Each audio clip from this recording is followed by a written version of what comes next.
Nick Allen's journey into the unknown began on an unassuming day when he moved into his newly purchased home. It was a quaint, modest house, perfect for a fresh start. However, there was one odd detail about the transaction that had lingered in Nick's mind. The previous owner, an aerospace engineer named Matt, had acted strangely during the sale. His evasive demeanor and cryptic remarks about the house had left Nick slightly uneasy, but he chalked it up to eccentricity and moved on. 2 days later, as Nick was settling into his new life, he discovered something extraordinary, or rather unsettling. In the bedroom, one of the walls seemed to have a large, unnatural void in it, as if the house itself had been built around a gaping hole in reality. Intrigued and confused, Nick approached the void and tried to reach into it. To his shock, his hand stopped abruptly, meeting an invisible barrier. A jolt of sharp pain shot through his arm, causing him to stumble back with a cry. The experience left Nick shaken. He tried to rationalize it. Perhaps it was some kind of insulation or a trick of the light. But no logical explanation could account for the unnatural sensation. Growing more anxious, he grabbed his phone and dialed Matt's number, the one the engineer had reluctantly provided during the sale. He waited for the phone to ring, but the line was dead. No signal, no voicemail, just silence. Frustrated, Nick considered his options. For a brief moment, the idea of calling the police crossed his mind, but what would he even tell them? That his wall had a void that hurt to touch. He decided instead to monitor the situation for a few days. Retrieving a blanket from a nearby closet, he draped it over the void, hoping to obscure it from sight and from his thoughts. That night, Nick lay in bed, but his unease was palpable. The thought of the void lingered in his mind, preventing sleep. Eventually, he gave up, retreating to the living room couch for the rest of the night. Morning brought no relief. Nick rushed back to the bedroom as soon as he awoke, dreading what he might find. To his relief, the blanket remained in place, undisturbed. He let out a shaky laugh, convincing himself he had overreacted.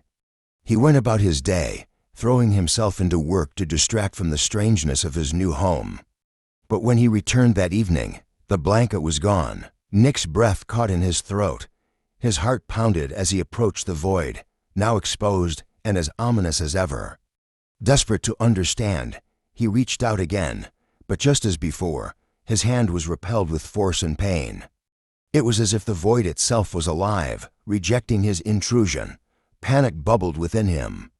He paced the room, considering his options, when suddenly a voice echoed softly but clearly from behind him. "Would you like to come inside, human?" Nick froze, his entire body stiffening. Slowly, he turned toward the voice, his mind racing through possibilities. Standing in front of the void was a figure, a woman, or at least, something resembling a woman. Her skin was a radiant blue, shimmering faintly in the dim light, and her long, flowing hair was a deep, luxurious shade of burgundy. Her eyes, larger than human eyes but filled with a curious warmth, locked onto his. Despite her alien features, there was a striking beauty to her that left Nick momentarily speechless. Who are you?" he stammered. "And what are you doing in my house?" The woman tilted her head slightly, her expression unreadable. "Calm yourself, human," she said in a melodic voice. "I am not here to harm you. I am looking for Matt, the one who created this gateway. That is not you, is it?" Nick's mind scrambled for a response. The truth was obvious: he wasn't Matt, nor did he know much about this gateway she was referring to. But as he looked at her, captivated by her presence, an idea formed in his mind. If he admitted the truth, she might leave, taking with her the mystery and allure she represented. But if he lied, if he became Matt, perhaps he could learn more, even gain her trust. "Yes," he said hesitantly, "I'm Matt. What do you need?" Her expression softened, and she smiled faintly. "I am Janara," she said. "We've been communicating for some time through light signals. Surely you remember, you engineered this gateway to connect our worlds. Why are you pretending otherwise?" Nick forced a chuckle, his mind racing to keep up.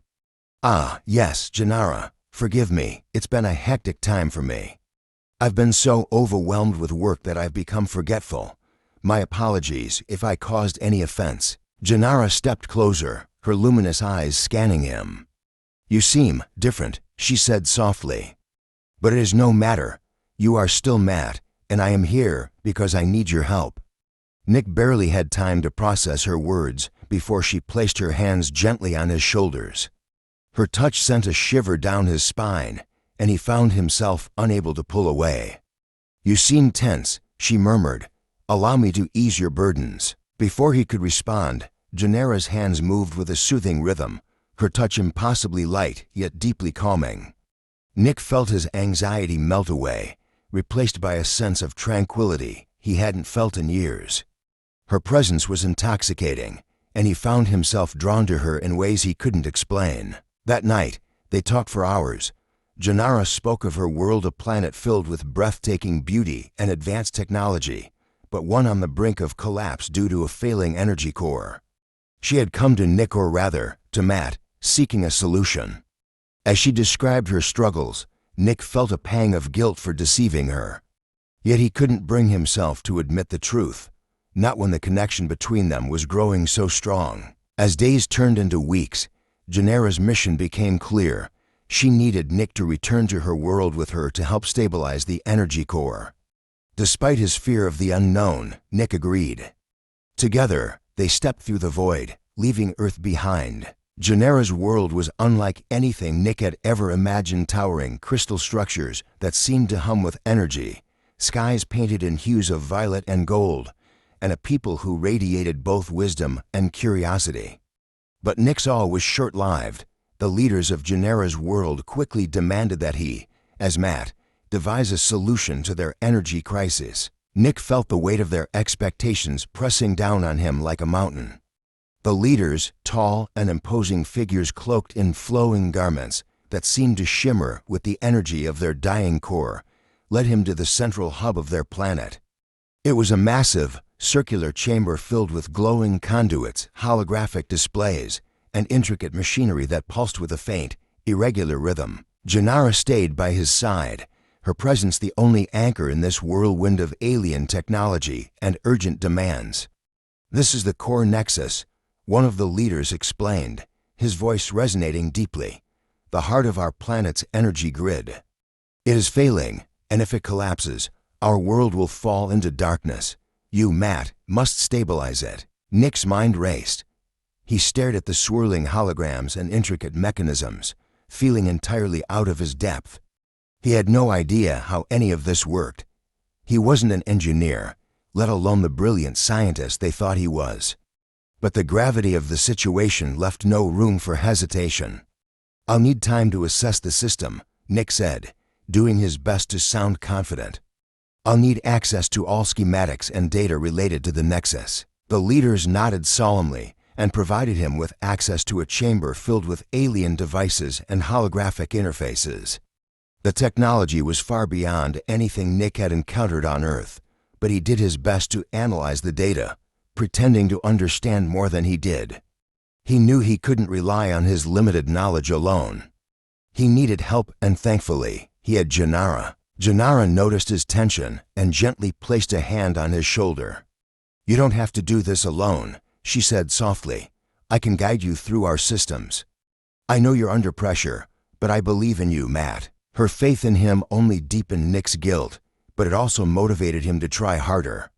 Over the next few days, Janara taught him the basics of their energy systems, patiently explaining concepts that would have been incomprehensible without her help.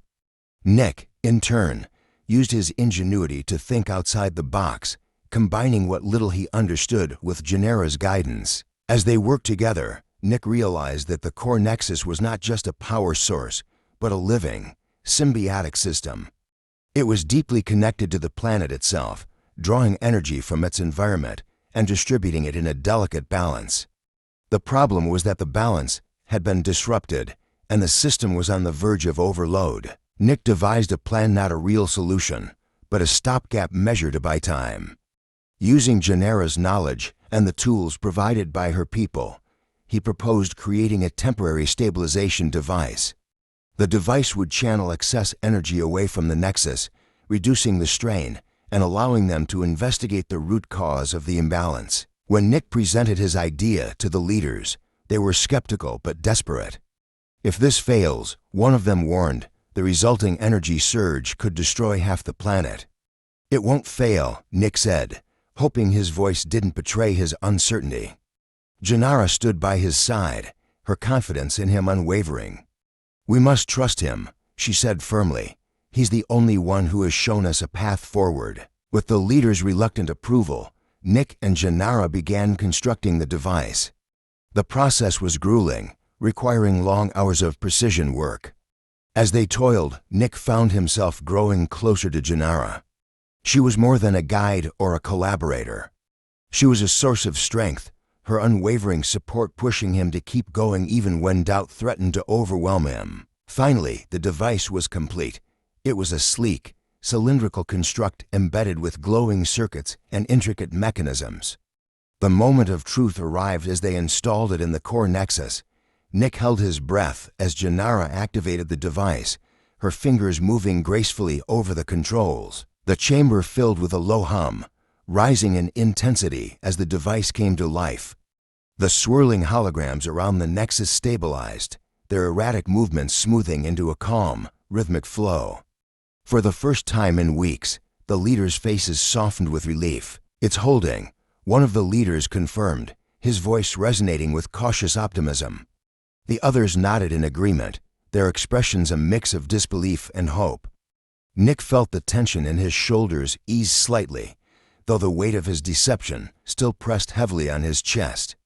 This temporary success had bought them time, but he knew it wouldn't last forever. As the leaders began to disperse to discuss the next steps, Janara turned to Nick, her violet eyes glowing with pride. "You did it," she said, her voice filled with genuine admiration. "We did it," Nick corrected, managing a small smile. But even as he spoke, his mind churned with worry. The stabilization device was a patch, not a solution. The underlying issues with the core nexus remained unresolved, and it was only a matter of time before the system began to destabilize again. Later that evening, Janara led Nick to a quieter part of the central hub, a small observation chamber with a panoramic view of her planet's sprawling landscapes. The twin moons hung low in the sky, casting a serene light over the crystalline terrain. Nick stared out at the breathtaking view, his thoughts racing. "You're worried," Janara said, breaking the silence. Nick sighed, running a hand through his hair. "This is only a temporary fix. Sooner or later, the system will fail again, and when it does..." He trailed off, unable to finish the thought. Janara stepped closer, her presence calming. "Then we'll find the root of the problem before that happens," she said firmly. "I trust you, Matt. You've already done so much for us. Together, I know we can solve this." Nick swallowed hard, her unwavering faith in him both comforting and agonizing. He wanted to confess the truth, to tell her he wasn't the brilliant engineer she believed him to be. But he couldn't bring himself to risk the bond they had formed or the fragile hope her people now clung to. Over the next few days, Nick and Janara dove deeper into the Nexus's systems, analyzing its intricate network of energy conduits and environmental connections. With Janara's guidance, Nick began to piece together a clearer picture of the problem. The core nexus wasn't just failing, it was being overwhelmed by a surge of external energy. "This isn't just natural degradation," Nick said one evening as they reviewed the data. "Something is actively destabilizing the system." Janara frowned, her brows furrowing. But what could cause such interference? "The nexus is designed to adapt to fluctuations." Nick hesitated, then pointed to a series of irregular spikes in the energy flow. "These readings, they're too consistent to be random. It's almost as if..." He paused, reluctant to voice his suspicion. "As if what?" Janara pressed. "As if someone or something is intentionally interfering with the system," Nick said grimly. Janara's expression hardened, a mix of disbelief and concern crossing her face. "That's unthinkable. Why would anyone sabotage the Nexus? It powers our entire planet." "I don't know," Nick admitted, "but we need to find out. If we can trace the source of these energy spikes, we might be able to stop the interference and stabilize the system for good." Janara nodded, determination replacing her initial shock. I'll alert the leaders. They need to know about this. As Janara left to inform the council, Nick remained in the chamber, staring at the swirling holograms that represented the Nexus. His mind was a storm of thoughts. Who or what could be behind this, and how could he, an ordinary man pretending to be an extraordinary engineer, possibly stop them? When Janara returned, her expression was grim. The leaders are skeptical, she said. They don't believe sabotage is possible. Nick's heart sank. Then we'll have to prove it to them. We need to track the energy spikes in real time and pinpoint their source. Janara's eyes lit with determination. I'll help you. If someone is behind this, we'll expose them. The following days were a blur of frantic activity. Nick and Janara worked tirelessly, monitoring the Nexus and mapping the patterns of the energy surges. Slowly but surely, they began to narrow down the source of the interference. Finally, their efforts paid off. Late one night, as they analyzed the latest data, a specific location emerged, a remote region on the far side of the planet, deep within an area thought to be uninhabited. This is it, Janara said, her voice tinged with both excitement and trepidation. Whatever's causing the interference, it's coming from here. Nick stared at the glowing coordinates on the holographic map, his resolve hardening. Then we need to go there and find out what's happening. Janara nodded, her gaze unwavering. We'll face it together. As they prepared to journey to the mysterious location, Nick couldn't shake the feeling that the answers they sought would change everything for better or worse. And though fear gnawed at the edges of his mind, he knew one thing for certain: he couldn't turn back now.